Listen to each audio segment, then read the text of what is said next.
A federal appeals court upheld the arrest of an Albuquerque student for burping in class on purpose. The incident happened in May 2010 when the 13-year-old belched repeatedly during PE class.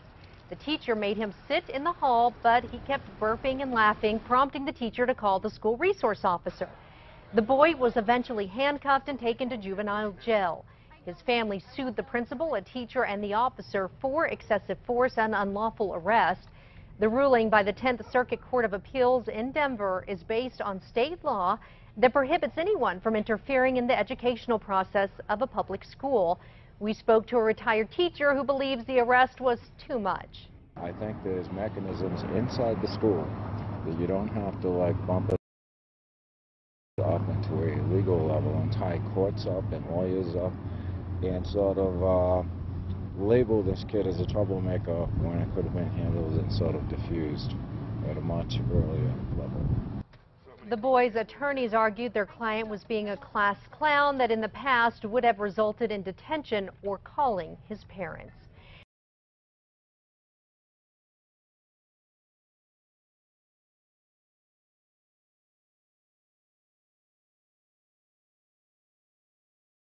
Supreme Court just condoned the arrest and jailing of a child for burping in class. Albuquerque, Albuquerque, New Mexico is home to some of the world's most dangerous cops. After a Supreme Court decision this week, we now know why they are able to continue in spite of their horrid track record. In typical police state fashion, the court decided the arrest and charges of a 13-year-old child for burping in class were fine and dandy. In what sounds like a piece out of The Onion, Reuters reported that the U.S. Supreme Court on Monday declined to revive a civil rights lawsuit against a New Mexico police officer for arresting a 13-year-old boy who burped repeatedly and disrupted his class. The arresting officer, Arthur Acosta, was granted qualified immunity and will be protected from any lawsuit. According to Reuters, Justice Neil Gorsuch did not take part in considering whether to take up the case. Before joining the Supreme Court in April, Gorsuch was part of the three-judge federal appeals court panel in Colorado that previously ruled 2-1 in favor of Acosta. Gorsuch was the dissenter in that ruling, saying the boy should not have been arrested for intentionally belching. The original incident happened in May of 2011 at Albuquerque's Cleveland Middle School. After repeatedly burping in class, instead of simply disciplining the child, the school called the cops. The 13-year-old boy, who was in 7th grade at the time, was then searched, arrested, handcuffed, and brought to jail for burping. Image, http://pixel.watch/QT7. After being held in a juvenile detention center for over an hour, his mother was finally informed that her son had been arrested. Read more. Cops invade woman's home with no warrant, assault her, demand she do their job for them. The boy's mother filed a lawsuit rightfully arguing that her son's arrest was unlawful and resulted in excessive force. However, thanks to the insanity of the legal system, she has no recourse against the school officials or the cop who kidnapped her son for burping. At worst, the boy was being a class clown and engaged in behavior that would have subjected generations of schoolboys to an after-school detention, writing lines, or a call to his parents, a complaint filed by her attorneys said. However, instead of using these normal means of discipline, the school opted for the barrel of a gun. After being arrested, the child was then suspended for the remainder of the school year. Originally, the court also ruled on a separate complaint brought against the school for their decision to search the boy the following November, after the arrest. According to court documents, the assistant principal suspected the child was involved in a marijuana deal and made the boy remove his shoes and jeans, and flip the waistband of his shorts outward. The search was fruitless and revealed that the principal's suspicions were false. According to The Guardian, the mother argued the school official engaged in an unlawful strip search of the boy.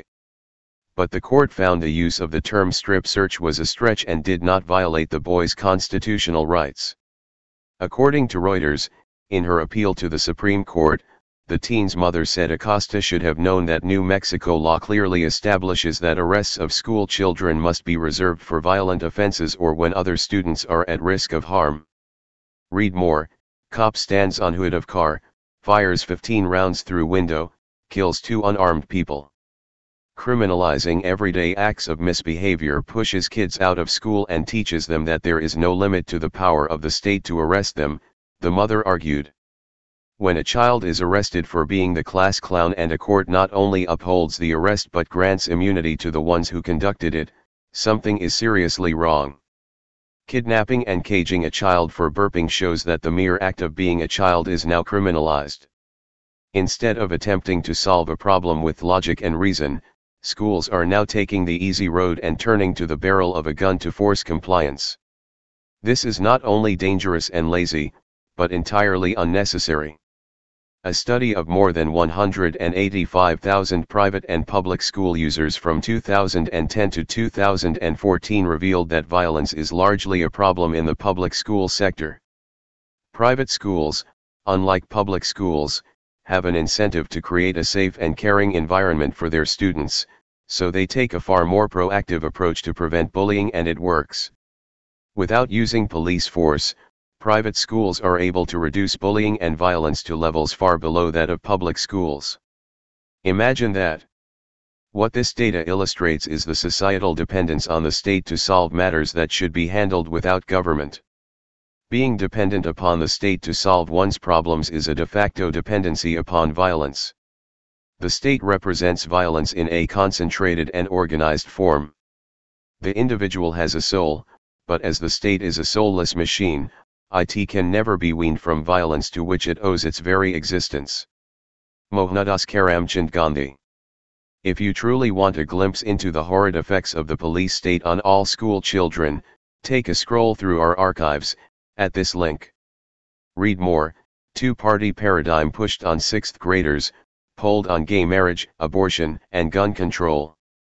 Until people wake up to the reality of relying on a system of violence to maintain order, we can expect this problem to get worse. Hey Charlotte County, this is Charlotte County Cop Watch, and I wanted to explain what fair use is.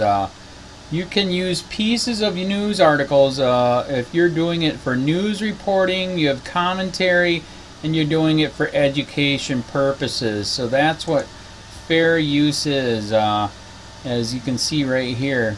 Another reason why I wanted to make this video is to let you know I have just joined with Patreon. A nice thing with Patreon, I make no money on YouTube. They took the money away years ago, and so this is another way to give, and it's a nice thing too because you can give monthly.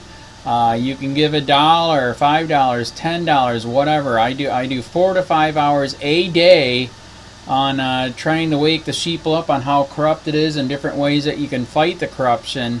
So Patreon is a way that you can do it, and then of course the old way is still there. Donate to Charlotte County Cop Watch with PayPal or credit card.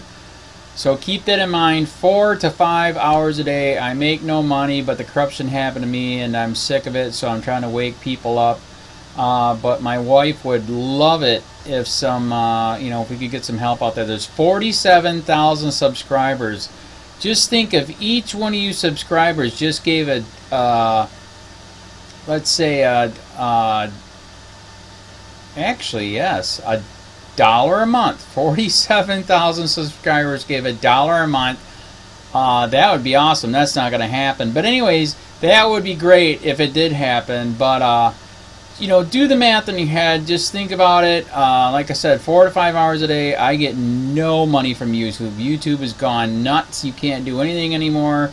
They're taking the money away everywhere. So these are a couple different ways that you can still help out with all this time that I put in.